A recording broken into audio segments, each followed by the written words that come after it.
Bonjour et bienvenue dans le journal du mercredi 22 juin sur TV Land, votre télévision locale. Nous irons tout d'abord à Souston pour les commémorations du 18 juin, avant d'aller à Saint-Paul-les-Dax dans les coulisses du chantier de la future plaine des sports. Puis direction Metz, où la nouvelle école de musique a été inaugurée en grande pompe. Nous vous emmènerons ensuite dans la voiture d'un chauffeur de VTC qui se déplace sur toute la région, après quoi nous reviendrons sur le spectacle d'étape de l'école de l'île verte de Souston, puis sur les fêtes de la mer de Cap-Breton. Nous refermerons cette édition avec l'harmonie de la Néé qui a organisé sa dernière répétition avant son concert exceptionnel le samedi prochain. Comme tous les 18 juin, les Soustonnais se sont réunis devant le monument aux morts pour commémorer l'appel du général de Gaulle. C'était l'occasion de se rappeler l'importance de cet événement historique auquel les anciens combattants sont particulièrement attachés.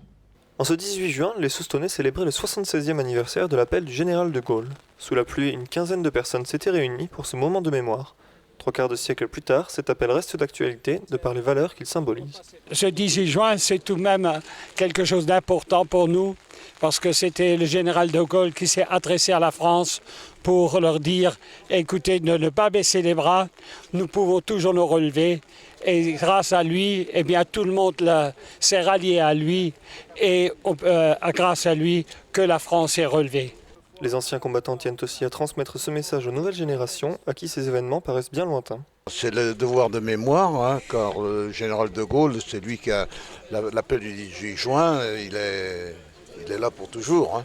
Mais il faut le commémorer pour que les jeunes le sachent. Les jeunes, ils posent la question, qu'est-ce que c'est le 18 juin ? Alors que si on n'en parle pas, ils ne poseront pas la question. C'est très important. Mais si on ne transmet pas, dans quelques années, on n'en parlera plus. C'est pour ça qu'il faut les valeurs, il faut les transmettre. Pour éviter que des événements historiques ne se retrouvent condamnés au seul livre d'histoire, les anciens combattants sont donc particulièrement attachés à ces célébrations. La prochaine aura lieu le 14 juillet pour commémorer la fête nationale. À Saint-Paul-les-Dax, la politique sportive est l'un des axes majeurs de l'action municipale et la plaine des sports installée entre la RD 824 et le chemin du Golfe en est un exemple concret. Bien que ces travaux soient toujours en cours, le complexe commence à prendre forme. Découvrez l'avancement du chantier en vous glissant avec nous sous les futures tribunes et au bord des terrains qui commencent déjà à verdir à moins de 6 mois de l'inauguration. Après plusieurs années de réflexion, la plaine des sports de Saint-Paul-les-Dax sort de terre pour la plus grande satisfaction des élus ayant porté le projet. C'est un projet dont nous sommes fiers, nous les élus de Saint-Paul. Madame le maire et les élus ont souhaité mettre ce projet en avant par rapport à l'arrivée du nouveau collège qui a été construit, on le sait, à Aarhus, et par rapport aussi au SPS foot de Saint-Paul qui était amputé de 2 terrains. Donc la réflexion a été de longue date, mais cette réflexion, on voit qu'aujourd'hui, nous sommes assez fiers de ce projet qui voit le jour ici sur la route de Magès. Le club de football Saint-Paul Sport prendra donc ses quartiers au sein de cette plaine des sports qui s'étend sur 9 hectares. Cette plaine des sports est composée de 2 bâtiments, un bâtiment principal, tribune, qui comptera 500 places assises et 4 vestiaires et qui desservira exclusivement le terrain d'honneur. On y trouve également un bâtiment annexe qui sera utilisé surtout pour les entraînements et qui est composé de 6 vestiaires joueurs, 3 vestiaires arbitres et de locaux de rangement. Au niveau des terrains, 2 terrains de grand jeu en gazon naturel, un terrain synthétique, puis après un demi-terrain en gazon naturel pour les moins de 13 ans et un terrain multi-activité ceinturé d'une piste d'athlétisme qui sera ouvert à tous. Ce complexe sportif permettra d'accueillir aussi bien des compétitions de foot que de rugby. Il offrera aussi la possibilité à chacun de profiter d'une partie des installations. Il était important de mélanger les activités je veux dire familiales et activités sportives de club. Voilà, donc ce projet on l'a dessiné en 2 temps. Donc effectivement une partie sport pour tous et une partie club. On a voulu réellement créer des espaces pour les pratiques informelles, pour les pratiques familiales, parce qu'il est vrai que souvent dans les villes, les terrains sont clos, fermés, donc les gens n'ont pas accès aux structures sportives avec leurs enfants. Donc il était important pour nous d'avoir des parcours pédestres et des terrains ouverts aux familles. En plus de cette plaine des sports, des chemins pédestres ou cyclables reliant le lac du Christus au complexe sportif ont été créés, le tout dans un souci de préservation de l'environnement. On a pu voir au cours de la visite tout l'aspect préservation du ruisseau de Gouaillard et tout le soin qu'a apporté la ville à travers ces pontons de bois, ces chemins pédestres pour qu'ils respectent l'intérêt environnemental. Et de l'autre côté, par rapport à la voirie, on a fait des études d'éclairage pour que les mâts ne viennent pas perturber les automobilistes. On a toute une stratégie végétale qui va être développée parce qu'effectivement là aujourd'hui, on voit la route, mais bon, la nature va prendre ses droits, les plantations vont pousser et on a développé toute une stratégie pour intégrer ce site dans son environnement au mieux. Et c'est vrai que ça a été un grand enjeu tout au long du projet et je pense qu'au final ça fera un très bon rendu. Un rendu à découvrir à l'issue des travaux prévus fin novembre. Batteries, guitares et trompettes pourront résonner dès septembre dans la nouvelle école de musique de Metz. L'ancienne poste accueillera désormais de futurs virtuoses de la musique dans des salles rénovées, adaptées et renommées. Une nouvelle école de musique a été créée sur la commune de Metz. Après un gala annuel, les locaux ont pu découvrir ce nouveau bâtiment, anciennement la Poste. Aujourd'hui, on est dans quelque chose de neuf, quelque chose de reconstruit, surtout, puisque le bâtiment était déjà existant. Donc, lorsque la Poste est partie, c'est resté longtemps sans avoir de travail à l'intérieur. Donc, on a monté un projet en disant, voilà, pourquoi on ne ferait pas une école de musique avec des salles acoustiques pour pouvoir donner des cours. Et voilà le résultat. Alors, nous avons créé plusieurs salles de répétition, que ce soit au rez-de-chaussée ou à l'étage. À l'étage, nous avons 4 salles. Et au rez-de-chaussée, nous avons également une salle d'enregistrement. Et il y a aussi la grande salle, où nous allons aller tout à l'heure pour les discours, qui sera dédiée aux grandes répétitions, aux cours et les grandes répétitions. Un local qui permet aujourd'hui aux 120 élèves et 8 professeurs de continuer leur passion musicale dans de meilleures conditions qu'auparavant. On a enfin, j'ai envie de dire, un local pour travailler, et quel local ? Voilà, ça fait longtemps qu'on l'attendait, ça ne nous empêchait pas de travailler, mais c'est sûr que quand il y a juste une salle, qu'on est obligé de se bagarrer un peu pour savoir qui vient quel jour, c'est un peu compliqué. Là, on a chacun notre salle. Là, on peut être plein de profs en même temps, on ne va pas se gêner. Il y a des toilettes, on n'avait pas de toilettes. C'est énorme, on a des toilettes. Pour les enfants, c'est quand même fabuleux. Donc non, c'est magnifique. Il y a, mine de rien, un lieu de convivialité pour les profs, c'est bête, mais ça crée une ambiance aussi dans une équipe pédagogique. Je pense qu'on a juste l'outil parfait pour pouvoir donner encore plus aux enfants si c'est possible et qu'eux puissent s'exprimer pleinement. Le problème c'était surtout pour l'harmonie, pour s'installer, on n'avait vraiment pas de place pour mettre toutes les percus derrière. Donc là on a une grande salle, ça va être beaucoup mieux. C'est super bien d'avoir des salles toutes neuves comme ça, c'est bien. Commémoration également lors de cette inauguration à ceux qui ont apporté leur amour musical à cette commune landaise. J'ai voulu également baptiser cette salle répétition, vous allez voir il y a une superbe faute, c'est de ma faute. C'est une salle de répétition et non pas de réception. J'ai voulu la baptiser de nom d'Anne-Marie Nadal-Kopp. Je suis assez ému parce que c'est le nom de mon épouse. Mon épouse avait un prix de Paris de piano. Elle a tout sacrifié de sa carrière. Elle était nommée, quand nous nous sommes mariés, elle était nommée professeure au Conservatoire de Bordeaux, pour remplacer Madame Carrère d'Ancos, qui était son professeur avant qu'elle ne parte à Paris. Et elle a accepté de tout quitter pour me suivre dans mon métier à Metz, qui était important. Et elle m'a aidé pour construire. Je n'aurais pas pu faire ce que nous avons fait sans elle. Voilà. Pour les musiciens impatients, ils devront désormais attendre la rentrée pour pouvoir jouer leur première note musicale. C'est sur son 31 et avec le sourire que Pierre-Henri Marquesto vous emmène là où vous le souhaitez avec son entreprise PHVTC. Ce véhicule de tourisme avec chauffeur arpente les Landes pour transporter ses clients. Convivial et professionnel à chaque trajet, ce chauffeur offre un service de qualité. Ce que je propose, c'est un service où on vient chercher les personnes, on s'occupe d'elles de A à Z. À l'intérieur du véhicule, elle peut se rafraîchir parce qu'il y a des bouteilles d'eau, des friandises, il y a même le Wi-Fi, possibilité de connecter ses smartphones ou tablettes si on vient de pays étrangers. J'essaie de faire un service soigné, donc bien me présenter aux clients tout en étant en costume cravate. C'est toujours plus agréable de voir quelqu'un arriver comme ça qu'un petit pantalon ou en jogging. Alors mes rayons de course, forcément c'est toute la France. Si quelqu'un m'appelle par exemple à Biarritz pour aller en Suisse, forcément j'y vais. On est amené à aller n'importe où, ça dépend de la destination du client. Seul ou à plusieurs, avec ou sans bagage, le chauffeur s'adapte à votre demande. On sait que c'est un véhicule qui est adapté, qui est grand. Donc voilà, on peut téléphoner. On sait que si on donne un horaire précis, Pierre-Henri sera là. Donc il est sérieux et on est en confiance. Bonjour messieurs, est-ce que c'est possible d'aller surfer à Hossegor s'il vous plaît? Vous vous trouvez où? Je suis à Cabreton, à la plage de la piste. D'accord. Oui, je peux être là d'ici 20 minutes. Super, je vous attends. Avec le surf, je voyage pas mal et je pars souvent en voyage. Et donc bien sûr mon problème c'est le moyen de locomotion et donc c'est tombé parfait en fait. Parce que souvent ils venaient me chercher et ils me déposaient là où je voulais quoi. À l'aéroport ou des fois sur le lieu de compétition de surf ou le lieu d'entraînement. La voiture est assez grande et on peut bien rentrer la planche de surf, même plusieurs planches. Le matériel, la combinaison et tout ça, et c'est efficace quoi. Pour aller partir en voyage et pour une compétition, n'importe quoi, c'est parfait, ça tombe parfait quoi.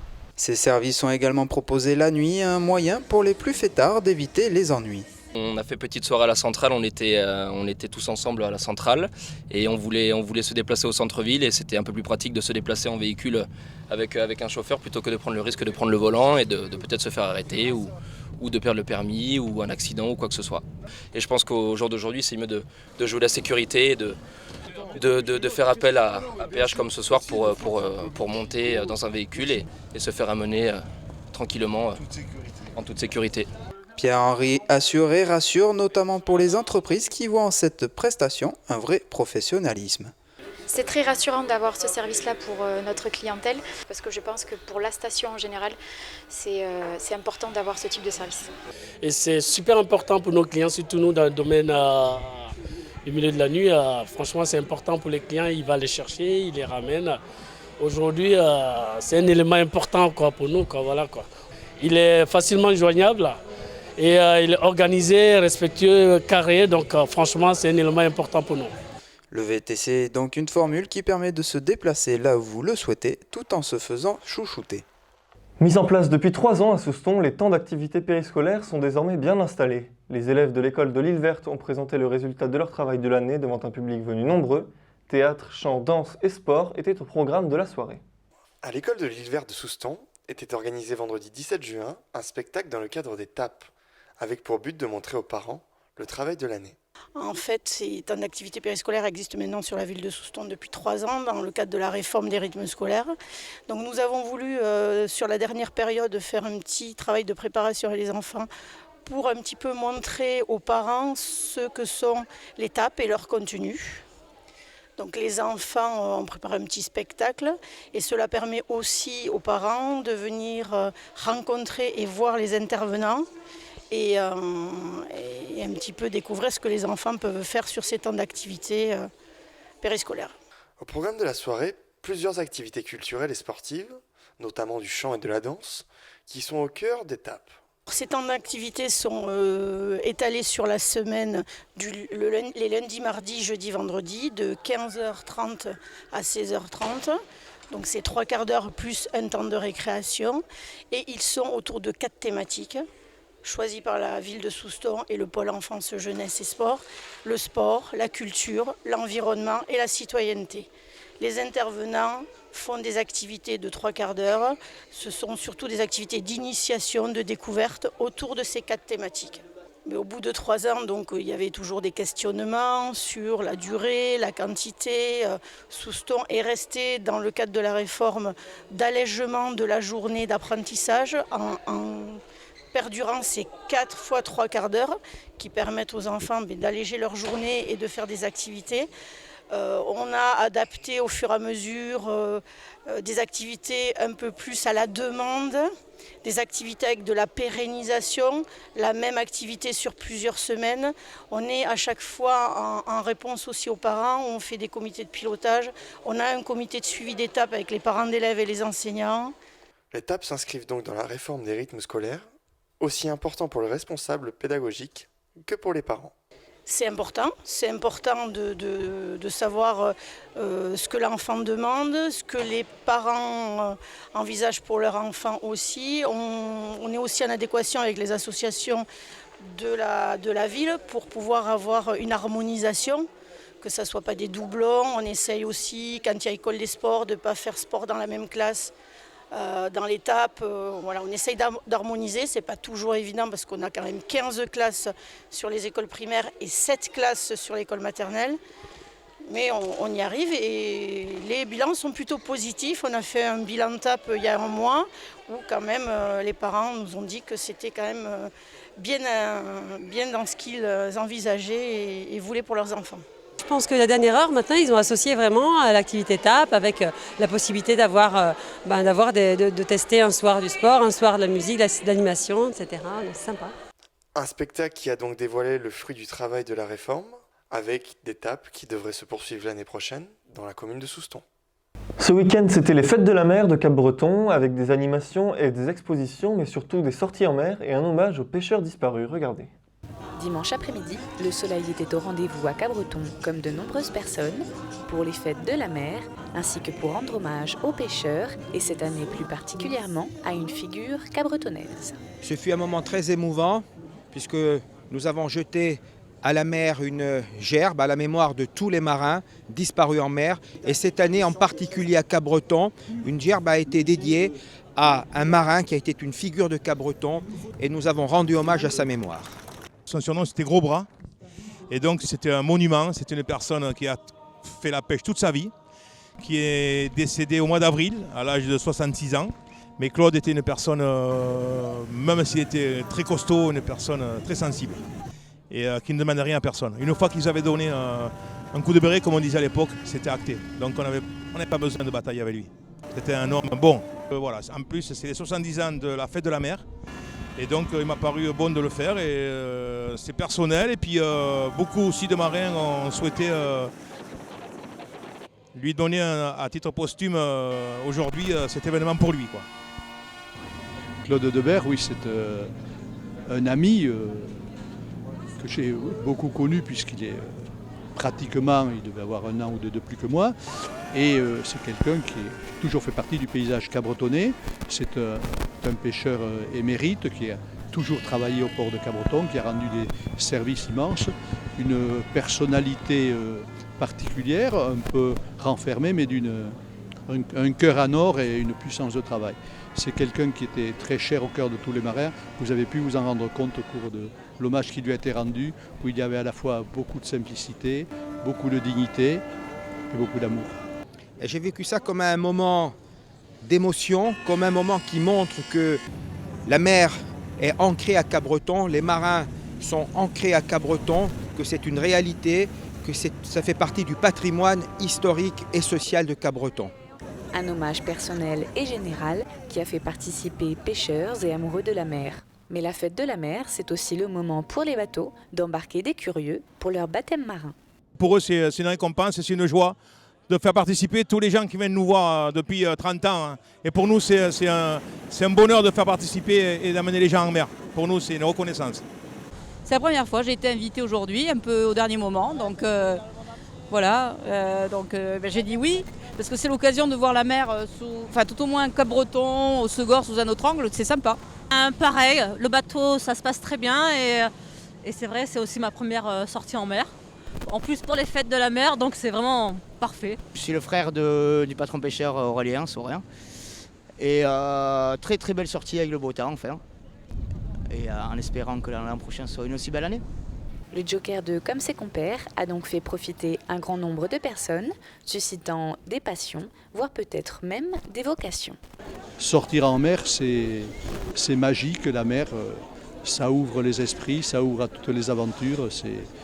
C'est un lien formidable, une ouverture vers le monde. Samedi aura lieu aux Arènes de Dax un concert unique organisé par l'Harmonie de la Néé, une soirée exceptionnelle puisque la Grande Harmonie de Pampelune se produira à leur côté. Nous étions présents cette semaine pour la dernière répétition des 80 musiciens de l'Harmonie qui sont fin prêts pour ce concert. Instruments avant, percussions mais aussi instruments plus modernes, l'Harmonie de l'année entamait son avant-dernière répétition avant le grand concert du 25 juin.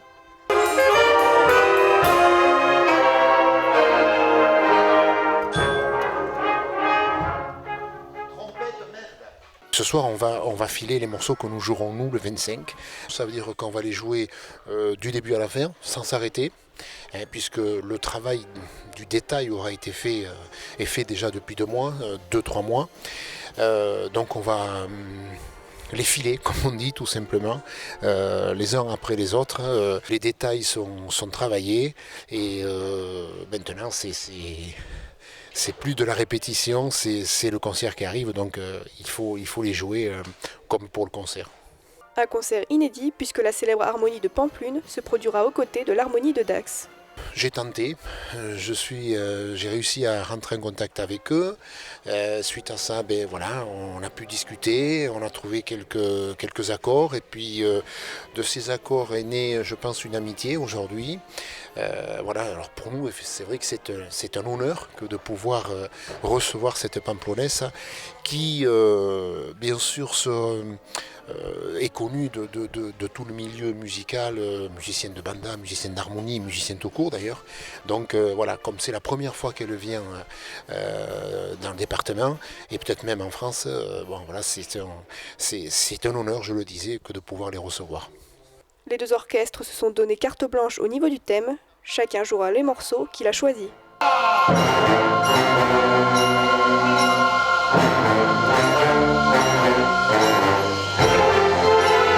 Je connais le répertoire de la Pamplonesse qui sera peut-être un petit peu plus classique que le nôtre, mais c'est pas grave. Chaque orchestre a sa spécialité, chaque orchestre a son répertoire, donc il y en aura vraiment pour tout le monde, ça je le promets. Venez parce que c'est un concert unique et exceptionnel puisque, je le répète encore une fois, la Pamplonesse, vous ne la verrez pas ailleurs. Si vous aimez la musique, d'orchestre d'harmonie et si vous aimez la convivialité qu'il y a autour de cette musique-là, le 25, c'est aux Arènes de Dax que vous serez à partir de 21h30. Voilà, cette édition est à présent terminée. Merci de nous avoir suivis et rendez-vous le vendredi 24 juin pour un nouveau journal sur TV Land, votre télévision locale. D'ici là, je vous souhaite de passer une très bonne journée.